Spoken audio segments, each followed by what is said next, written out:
السلام عليكم ورحمة الله وبركاته. هل كان مهريالك شعبك يوتيوب كان يقولون وعدو قادر حسن دولية إسأرق ونكسن أدنكو عافمات قبا إن تصون غطين أيان الجينية أنا قلنا سيدو كالي مانتي برنامج كأني محول لقاري هاي محايس لقارت هاي أيان سير قاضاء لقدونا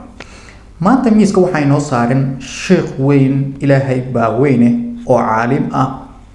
inta badan Soomaaliduna ay garanayso muuqaaladiisa iyagoo kala duwan oo markaa marba dhinac dhanka diinta uga hadlaya ka buuxaan YouTube. Haddaba caalimkaas weyn waake halkan ayaa idinku soo gudbinaya haddaba sheeqan caalimka ah muxuu la gaar yahay oo markaasi isaga dadka kale uga duwan yahay.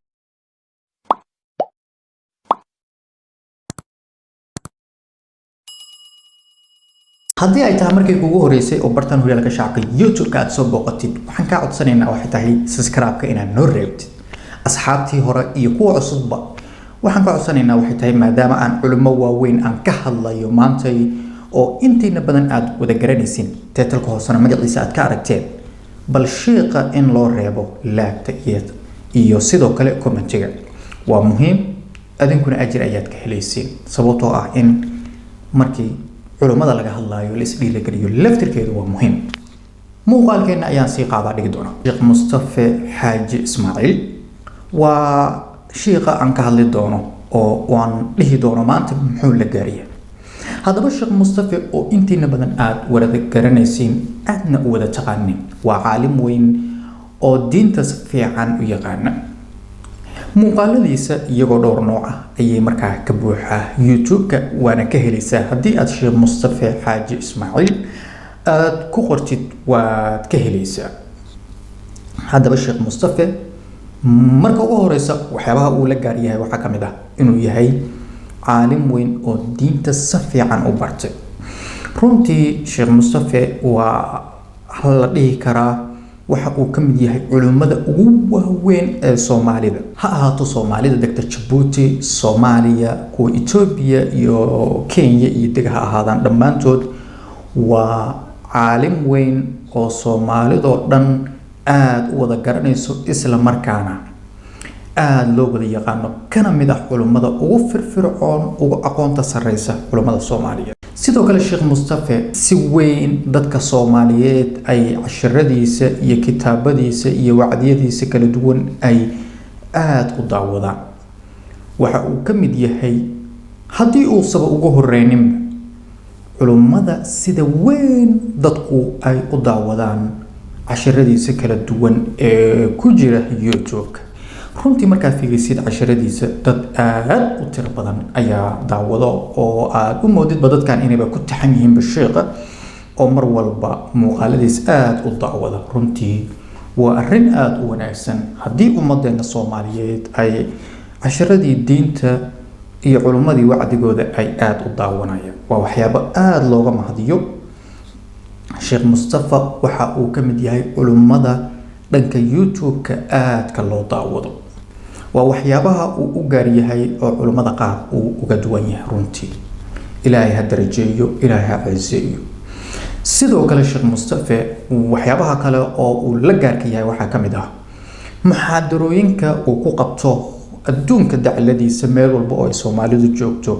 runtii aad baa loo tagaa oo sheekha muxaadarooyinkiisa waxaa ka soo qayb qaata dad kala duwan oo markaasi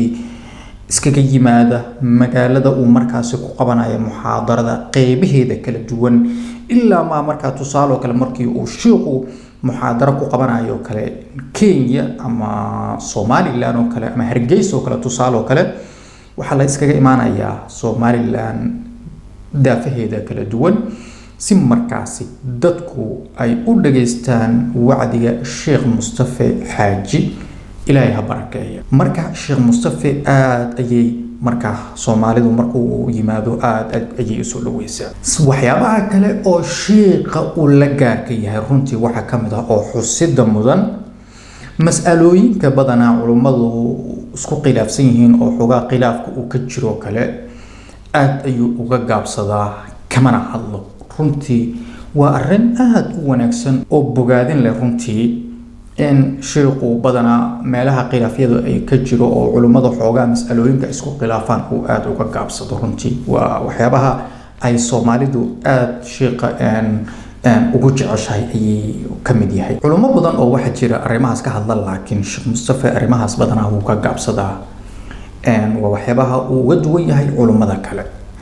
runtii Sheekh Mustafa dabeecad kala duwan buu leeyahay aad buu runtii u degan yahay waxyaabaha cajiibka ah ee Sheekh Mustafa uu la gaarka yahay waxa ka mid ah fasaxada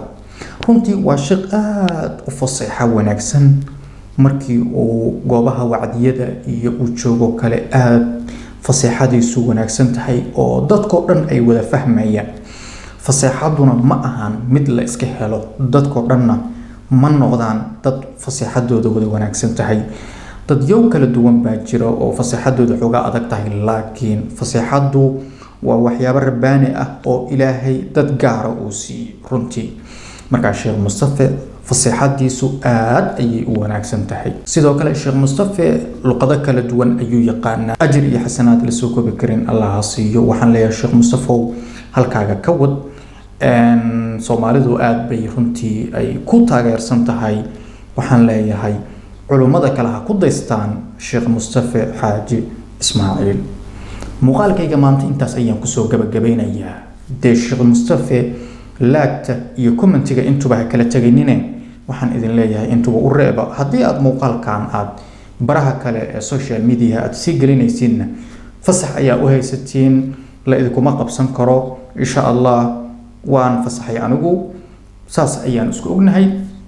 muuqaalo kale inta ku kulmi doono waxay kaga tagay sidaas iyo nabadgelyo